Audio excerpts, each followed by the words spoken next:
Bike po tayo sa Emilio Aguinaldo Shrine na matatagpuan sa Kawit, Cavite. Dito idiniklara ang kalayaan ng Pilipinas mula sa Espanya noong June 12, 1898 o Araw ng Kalayaan. Tara, field trip tayo!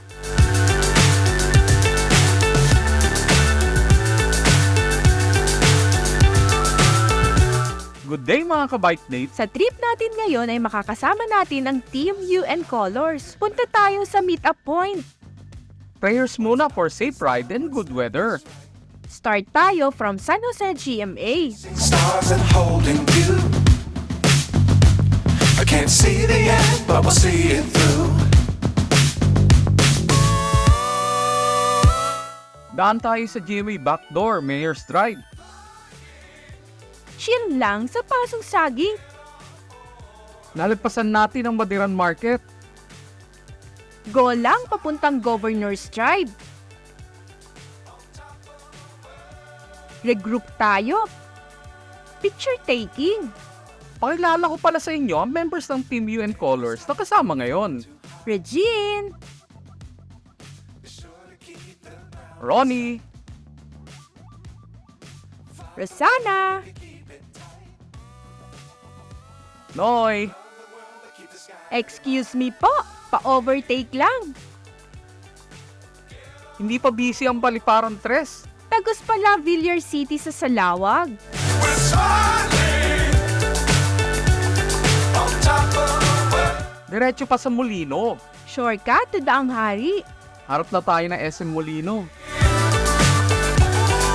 Get on board. Lagpasan pa natin ang Fermosa, Daang Hari. Pakilala ko pa rin yung ibang members ng Team UN Colors na kasama ngayon. Manny. Kim, Op. Opet. Imo sa Aguinaldo Avenue na tayo. Traffic eh. Pasok tayo sa Tamsui Avenue. Turn right sa General Yenko. Junction ng General Topacio. Diyan naman yung General Castañeda. Diretso lang sa tulay. Turn left naman sa Karsadang Bago. Naiwan na ako. Buti na lang, may nag-aantay sa akin. Wala na pala kaming inaantay sa Naiya Road. Saan na kaya sila? Regroup ulit dito sa Diversion Road. Go lang, then turn right sa Centennial Road. Pagdating sa junction ng Tirona Highway, turn left. Nasa Tirona Highway na kami, heading to the shrine. Aguinaldo Shrine na! Ito ay ang tahanan ng ninuno ni Emilio Aguinaldo, opisyal na unang pangulo ng Pilipinas. Ang bahay itinayo noong 1845 na gawa sa kahoy at pawid at muling itinayo noong 1849. Dito pinanganak si Aguinaldo noong March 22, 1869. Noong June 12, 1898, ang kalayaan ay ipinahayag mula sa bintana ng Grand Hall. Ang deklarasyon ng kalayaan ay pinagtibay ng Kongreso ng Malolos noong September 21, 1898. Pasok tayo sa shrine mula sa entrance sa gilid. Ang bahay ni Aguinaldo ay isang mansyon na mahigit 1,300 square meters. Nagtatampok ang bahay ng mga lihim na daanan at mga taguan para sa mga dokumento at armas at puno ng mga antigong kasangkapan at pinalamitian sa buuan ng mga motif ng watawat ng Pilipinas at iba pang mga pambansang simbolo. Mayroong nag-guide sa aming tour, si Mr. Venner.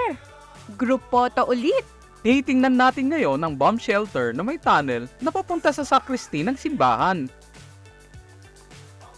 Ang babae sa bintana. Group picture uli.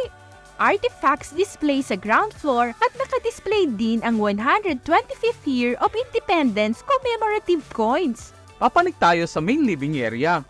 Bedroom of General's Daughters. Antique bathroom and terrace overlooking the river. Natural ventilation of old windows. Nandun na kaagad si Papa Kim. Entering the grand hall of the house.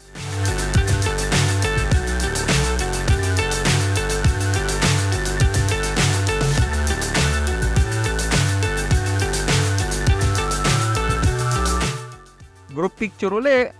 Sa second floor ay ang grand hall at isang malaking meeting room na may makasaysayang front window. Ang dining area ay matatagpuan sa parehong palapag at naha-highlight ng isang nakataas na relief ng mapa ng Pilipinas. Kapag inalis ang kitchen tabletop ay may daanan diretso sa bunker sa baba. Ito ang hallway papunta sa backyard. Informal meeting room daw ito dati ng mga generals.